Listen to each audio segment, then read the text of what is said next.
thanks for joining me. In this video, I want to give you kind of a heads up in terms of your career for 2022.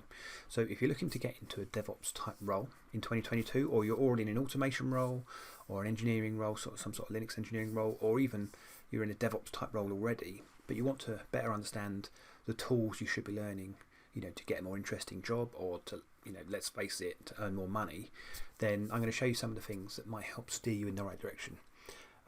I kind of live by this mantra, so I've been contracting and in permy work, and I kind of believe that I'm only on this earth for a certain amount of days, and if I'm not maximising the money that I'm earning every day, then I'm wasting time. Once those days are gone, you're not going to get them back. So it really is on you to, if you want to earn more money, to go out and do some training, learn some new stuff, put that into practice in a job, and then take that with you forward and earn more money, do more interesting work. So for this video, I'm based in the UK and I'm close to London. So everything that I'm doing in this video will have that in mind. It will be London trends or UK trends. But it is a barometer for other countries because the US and India have similar roles and they kind of follow on from one another. The same technology is used in the same in the same roles in these different countries. So it doesn't really matter. Very soon I'm going to add a video on where I'm going to be reviewing some of the training links that I use that have helped me. So if you want to see those, subscribe, and in a week or two I'll get that video out, and then you can see if that helps you too. So who am I and why should you believe me? Well, I used to work for Red Hat. I was a senior cloud consultant in the UK. I also run my Meetup. Let me just pop some of this up.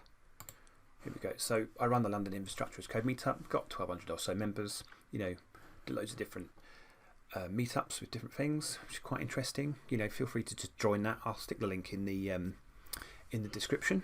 The next one's going to be on using Cloud Shell to spin up your own environment for free in Google. So why not come to that? That's really good. I also wrote a book published by Wiley, co-wrote with a friend of mine called Yogesh Rahija, called Automation with Puppet 5. It was a good experience. I'd recommend writing a book for everyone, but as soon as we released it, Puppet 6 came out. So it was good, but it wasn't necessarily a good long-term book to write. I'm also Red Hat certified, so RHSCA RHCE, and you can see my credentials here. I've got my own personal GitHub page. I do lots of projects. This Ansible Elk, you can, in a few minutes, you can stand up an Elk stack using Grafana to visualize server facts, and I show you how to do that with that Ansible Elk and the README. So these are just things that I really like to get involved with. Helping other people to do stuff. You can see here it's been a bit blank in terms of the work I've done, but that's only because I've been putting a lot of effort in the last 6 months into the YouTube channel that you're looking at now. So here's some of those videos, and associated with that come a lot of gists. So how to actually do the stuff in my videos, like walkthroughs. So that takes up a lot of time, and that's actually why I haven't done very much work in GitHub. I've also written a training course called, here we go, bring it up, called Introduction to DevOps Tools. So it takes you from having nothing through, just no servers, to how to create servers in AWS, how to use some of the code. I provide some sort of starter code to get you started using Terraform, and you go through all of these different tools. You use Ansible, Terraform, you do it all in AWS. We install GitLab, we install Jenkins, we set up a Git, like a CI/CD workflow on Git commit with GitLab and Jenkins. We also set up Elastic Stack, or Elk Stack. We use Packer to create some AMIs, and then we use something new that I'm just working on called APIDB to actually visualize those all server facts in a database, so we can quickly pull out information, interesting facts about our environment. So anyway, I've run this course at the FT, I've done it at, which is Financial Times, I've done it for teams at the Bank of England, I've done it for Worldpay, and I've done a lot of private courses for individuals as well. So that's about me. So if you've got past that and you're still with me, the first thing you want to be able to do as part of any sort of what should I learn for 2022, what skills are going to be important, is to do a little bit of research. So just go onto any job site. In the UK we have JobServe. I'm going to search up DevOps engineer in London. That's me. I'll do a search, and then I've picked a few here. So if we look at the very first one, I picked contracting because I'm currently a contractor. You can see here that they've got some skills required. So what I've done is I've taken those and I've so over here, say I've got 3 of them.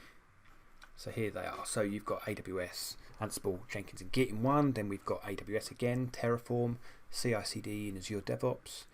We've got deploying pipelines. We've got AWS experience. We've got automation and configuration advancement in Terraform. So as you go through this list, you can see that we've got 2 clouds. We've got AWS and Azure. We've got some automation tools, which are Ansible and Terraform. We've got CI/CD, which is Jenkins, Azure DevOps, and I think a bit of GitOps in there. And then although it's not in there, Git version control is kind of a mandatory. If you don't know Git, then that is the first place you should look. So if you're doing any of these already, then you're in a good place. So what we're going to do now is we're going to go to this other website called IT Jobs Watch in the UK. And what it does is it takes a look at the current IT jobs that are in the market. So let's have a look. And what it does is it lists literally keyword searches. It scans through all of the job adverts. It looks at how much they're being paid for contracting and for permie work. It has historical data, so it can see if the average pay has gone up or down for a role. It gives it a ranking in terms of where it is in the top, say 1,000 or more. So let's have a look at some of that. So if we look at automation tools first, let's do Terraform. Get out of the way. So look at Terraform and Ansible, and also Puppet, because Puppet, although it wasn't mentioned in the job ads, it has previously been quite a tool that's been used quite a lot. It's kind of been taken over with Ansible in terms of the configuration management side. So if we just search this, so this is UK wide, we can see that Terraform is in the top 47, so it's quite high. We can see that the salary for the UK, the average salary is about £75,000, which isn't too bad for this sort of role. The year-on-year change, it's gone up 15% since last year, and there are over 1,000 jobs that reference Terraform as a skill that's required. So if you look at Ansible, you've got just under half. It's a lower rank because there aren't as many jobs, but you can still see that it's commanding quite a reasonable salary. So Terraform is in first place. If we change this to London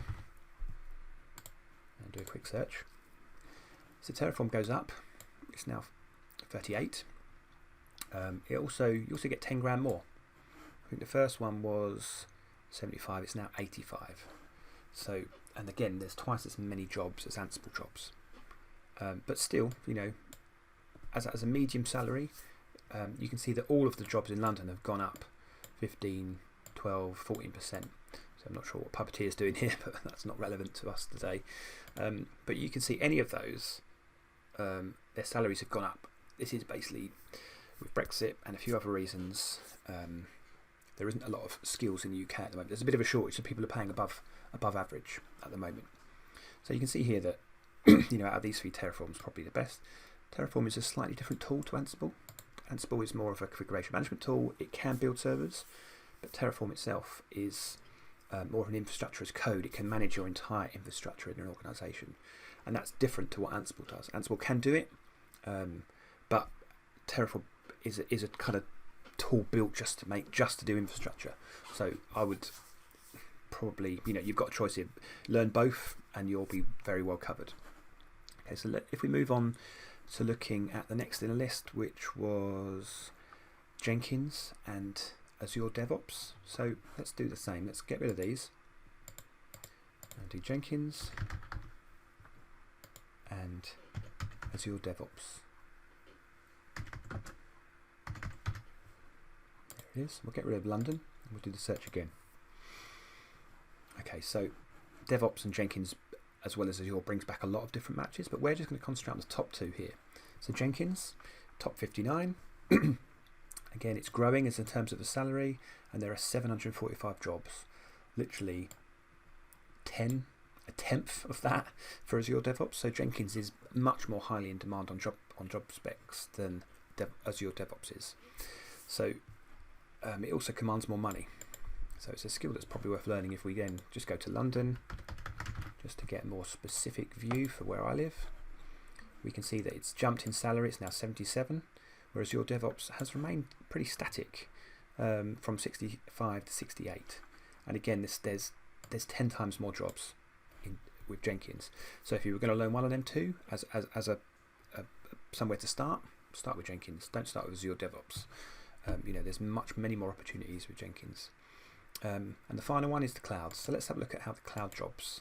So we've got AWS, we've got Azure, and it wasn't mentioned, but we're going to put GCP in as well.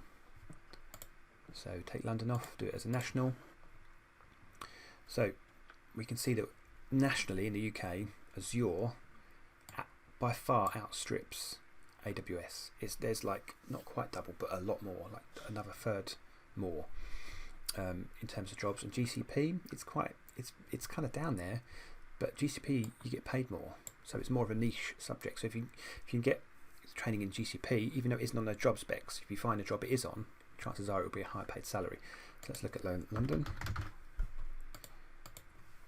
Again, some more specific, we can see GCP again jumps to 85,000. Azure goes from 60 to 75 if you're London specific, and AWS goes from 70 to 80. So if you want to be niche and earn the money, GCP is where it's at. If you want to be more standard, more of a run-of-the-mill, then there are lots of jobs with Azure on, or AWS. A lot of people have learnt a lot of these cloud platforms. So there's a bit of a glut, but they always want cloud with something else or other things. So it isn't always as simple as just knowing AWS. Okay, so the difference between the national outlook and London is a little bit skewed for cloud. AWS trumps, so Azure trumps AWS, but in London, AWS is almost the same. So this could help you decide, depending on where you live. If you don't live in London, Azure might be a good option, but if you do, you may, maybe AWS is the way to go, or like I said, GCP if you want to be a bit more niche and potentially get a bit more money. So if I want to learn new skills to take advantage of this research and potentially get myself a better paid job in next year, I would probably learn Terraform, Ansible, Jenkins and AWS as a way to boost my CV. And regarding Git, that's non-negotiable. You have to learn Git. If you don't know Git, you aren't going to be able to take part in a lot of some of this stuff. So it's great just to have it, So Git underpins a lot of stuff in the IT sector. Create a GitHub account. If you don't have one, just create one like this. Use it as where you put your training. So if you go and learn some training, which I'll go into in another video, so feel free to subscribe to see that video when it comes out. Then use Git as the repository of where you put your code when you're learning these new skills. So that is, Git is brilliant, because if I'm interviewing, and I have done before, and I ask the candidate, I say, well, what's your GitHub? Let me have a quick look at what you've done. And they don't have one, then for me in this day and age, if you haven't got a GitHub, it's not a red flag, but it just makes you think, so you haven't done that yourself, so you need to kind of push yourself, and GitHub is a great way of doing that. Also on GitHub, it's the readmes. How do you do your documentation? It's a really good way of people looking. So, you can see my code on this one. This is my most popular one. I've only got 11 stars. Feel free to follow me on GitHub and star my work. So you can see here that I've broken it down into the prerequisites. This is what I use. This is how I did it. Then this is how to actually get set up and use the stuff. This is how to run it. If you get any errors, a common error I saw, this is how you fix it. Once it's finished, you go into Kibana, you load it up, this is what you see. How do you create indexes? This is how you do create indexes. How do you set up Grafana? And it takes you through that setup process. Pulling in the Elasticsearch data. How do you test the metrics? You can put some stress, you can see the memory and CPU change, and then what do you want to do next? Here's some other things you can do. And again at the bottom, be mindful of how much space you're using. So if you want to get a job and make yourself presentable to other people and interviewers, if they go online and see this sort of stuff, they'll go, actually, that's a pretty good job. It's not quite what we're looking for, but it shows that he can do it for something else. And these skills are transferable. You can do them in other areas. So definitely worth doing some more stuff on that. So check out JobServe. Look at the key skills. Look at a few roles. There'll be jobs jumping out at you like we just did with Terraform, Ansible, Jenkins and AWS or GCP. And then go on to something like IT Jobs Watch and just see in a particular area, if you're in the UK, what jobs are paying more. But to be honest, I suspect that GCP jobs paid more around the world than AWS and Azure jobs. So it's probably a good barometer. So yeah, I hope you enjoyed that, and it gave you a bit more insight into what you should be doing to look for a new role, and if you're looking for learning a new skill, what skill you should be learning. So yeah, if you like the video, subscribe, like it, tell your friends, use it, and come back again in a couple of weeks. I'll have one on looking at some of the different courses that I've done myself and other ones I've reviewed to see if they're going to be any good for you. So thanks for joining me. I hope that was helpful, and I'll see you in the next video. Cheers.